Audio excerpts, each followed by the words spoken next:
بسم اللہ الرحمن الرحیم نحمدہ ونصلی ونسلم علی رسولہ الکریم۔ آج جڑاں میں ایک انتہائی افسوسناک واقعہ پیش آیا ہے۔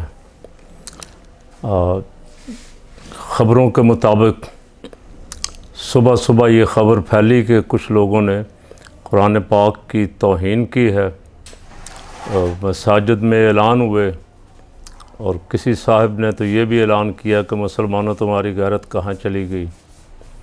اس کے نتیجے میں ہجوم اکٹھا ہونا شروع ہو گیا جڑاں کے علاقے عیسیٰ نگر میں، جس میں زیادہ تر مسیحی آباد ہیں، اور ہجوم نے اکٹھا ہوتے ہوتے 2 گرجوں کو آگ لگائی اور کچھ 15-16 گھروں کو آگ لگائی۔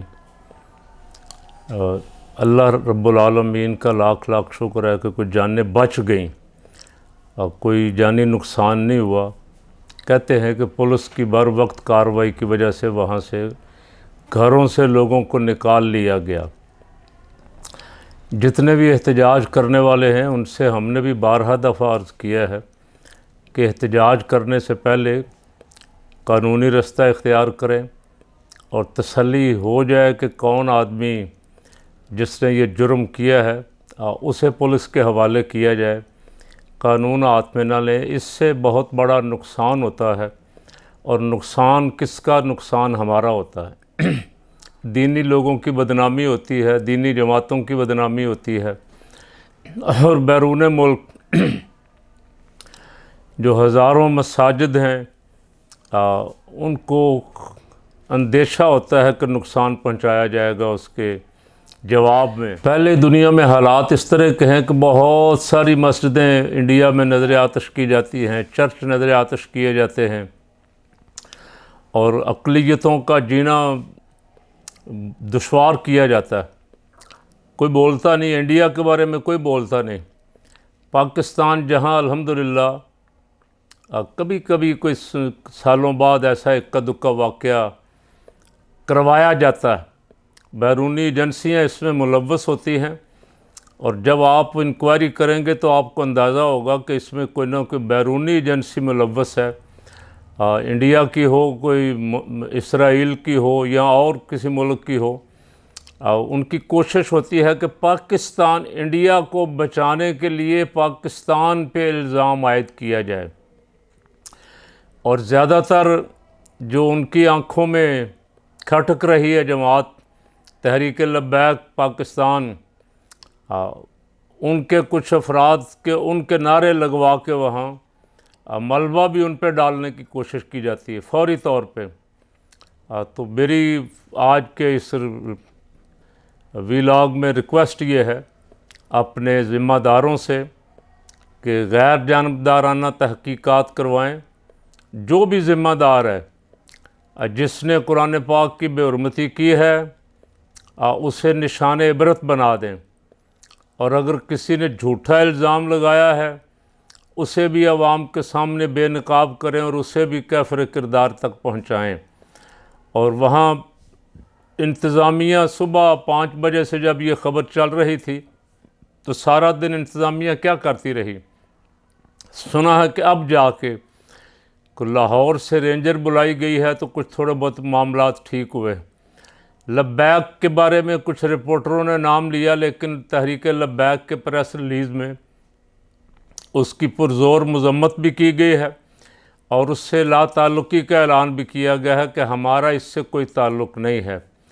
جو جماعتیں ناموس رسالت کے لیے، حرمت قرآن کے لیے کوشاں رہتی ہیں، ایسے واقعات کروا کے ان پہ الزام عائد کیا جاتا ہے تاکہ انہیں دباؤ میں رکھا جائے اور اپنی مرضی کے کام لیے جا سکیں ان سے، انہیں آزادی کے ساتھ ملک میں ان کا سیاسی حق، جمہوری حق بھی نہ دیا جائے۔ تو فقیر کی گزارش یہ ہے کہ اس کی مکمل غیر جانبدار انکوائری ہونی چاہیے، کوئی جوڈیشل کمیشن بننا چاہیے جو تحقیقات کرے، اور جو اس میں ملوث ہے اسے کیفر کردار تک پہنچائے۔